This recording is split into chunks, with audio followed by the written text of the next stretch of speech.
Hello everyone, এখন আমি তোমাদের সঙ্গে যে বিষয়টা নিয়ে আলোচনা করব সেটা হচ্ছে সেকেন্ড সেমিস্টারের ডিএসসি মাইনর হিসাবে যারা হিস্ট্রি রেখেছো তাদের হচ্ছে লাস্ট মিনিট সাজেশন। অর্থাৎ ইতিহাসে যারা ইতিহাস নিয়ে পড়ছো আর কি, যারা মেজরের স্টুডেন্ট হয়তো মাইনর হিসাবে বা মানে ডিএসসিতে বা মাল্টিডিসিপ্লিনারি কোর্সে স্টুডেন্টরা যারা রয়েছে তারা হচ্ছে ডিএসসি হিসাবে বা মাইনর হিসাবে হিস্ট্রিটা রেখেছো তাদের জন্য, মানে উভয়েরই, অনার্সেরও পাসেরও। কিন্তু হিস্ট্রি অনার্স যাদের আছে তাদের কিন্তু না, এটা হিস্ট্রি অনার্স বাদ দিয়ে অন্য কোনো সাবজেক্টে অনার্স আছে কিন্তু হিস্ট্রিটা মাইনর হিসেবে রেখেছো তাদের জন্য ক্লাসটা, আর মাল্টিডিসিপ্লিনারি কোর্সে যারা হিস্ট্রি রেখেছো তাদের জন্য কিন্তু এই ক্লাসটা। আচ্ছা, তো সবার প্রথমে তোমাদের যা সিলেবাস, যে সিলেবাস আছে সেই সিলেবাস অনুযায়ী 300 থেকে 1206 পর্যন্ত যে ইতিহাস সেটা কিন্তু তোমাদের পড়তে হবে। এবং প্রথম অবস্থায় এইবারকার ইতিহাসটা কিন্তু অনেক বিশাল, অনেক বড় সিলেবাস। 300 খ্রিস্টাব্দ থেকে 1206, মানে পুরো মানে প্রাচীন যুগের পরের থেকে আর কি, গুপ্ত যুগ থেকে প্রায় শুরু হয়। তুর্কি আক্রমণগুলো এই জায়গায় থাকে, চোলা, গুপ্ত পুরোটা, এবং সুলতানি যুগের শুরুয়াত পর্যন্ত। 1206 সুলতানি যুগের প্রতিষ্ঠা হলো, অর্থাৎ পুরো মুসলমান যুগের আগে পর্যন্ত যে ইতিহাস আছে সেই ইতিহাস তোমাকে কিন্তু পড়তে হবে পুরোটা। ঠিক আছে, ক্লিয়ার কনসেপ্ট আমার যেটা বলতে পারছি?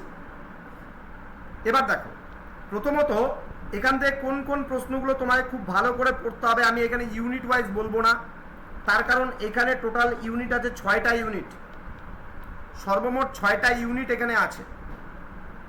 এবার এই 6টা ইউনিটের মধ্যে 2টা ইউনিট এমন থাকবে যেখান থেকে কোনো প্রশ্ন আসবে না, বাকি 4টা ইউনিট থেকে 4টা প্রশ্ন দেবে। সেই 4টা প্রশ্নের মধ্যে তোমাকে 2টো প্রশ্নের উত্তর কিন্তু করতে হবে।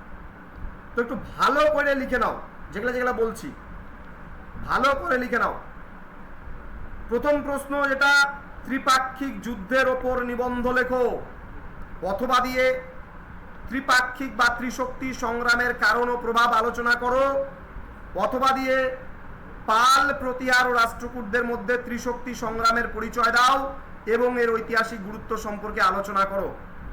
এবার এই ত্রিশক্তি সংগ্রাম তোমরা অনেকেই বলবে যে স্যার এটা তো 2025 সালে চলে এসেছিল, এটা কিন্তু রিপিটেড কোশ্চেন, এই কোশ্চেনটা কিন্তু রিপিট হয়। পাল, প্রতিহার এবং রাষ্ট্রকূটদের মধ্যে ত্রিশক্তি সংগ্রাম, এই প্রশ্নটা কিন্তু রিপিটেড হয় প্রতি বছর, সুতরাং এটা তুমি কোনো মতে বাদ দিতে পারবে না বা বাদ দেবে না। বোঝা গেল প্রথম যেটা প্রশ্ন আমি বললাম। 2 নম্বর প্রশ্ন খুবই ভালো করে পড়বে, সেটা হচ্ছে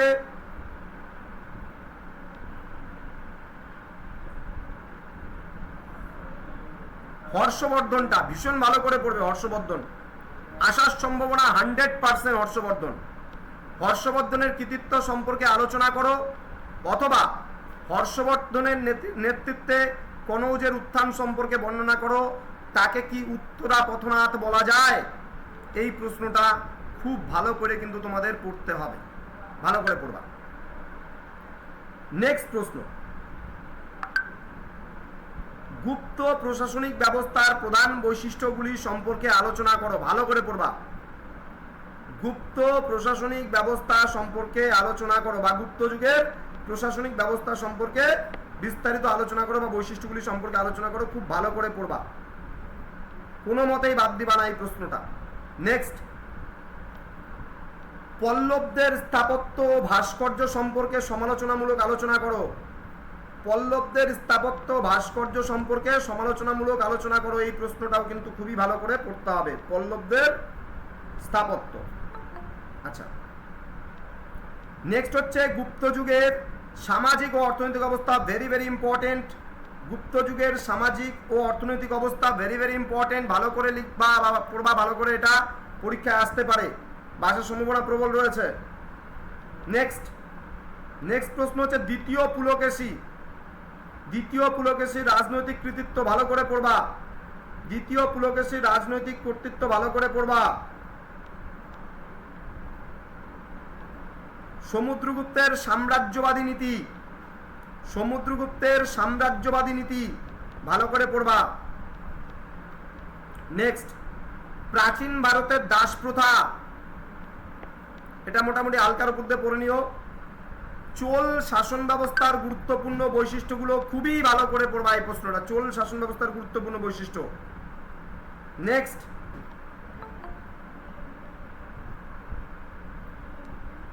প্রশ্ন হচ্ছে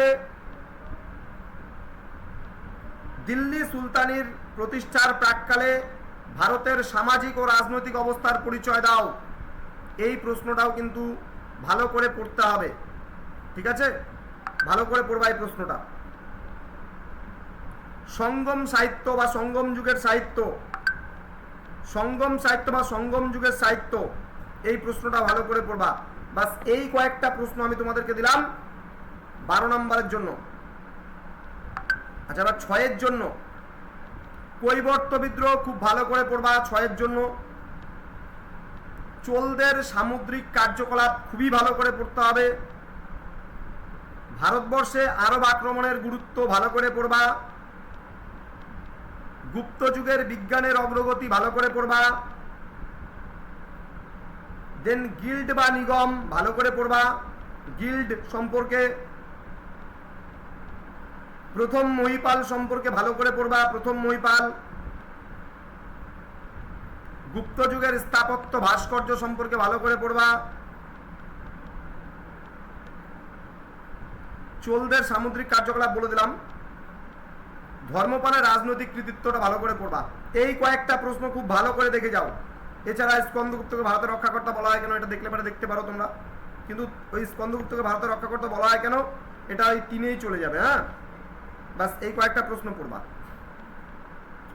এবার চলে আসবো 3 মার্কসের জন্য, ভেরি ভেরি ইম্পর্টেন্ট।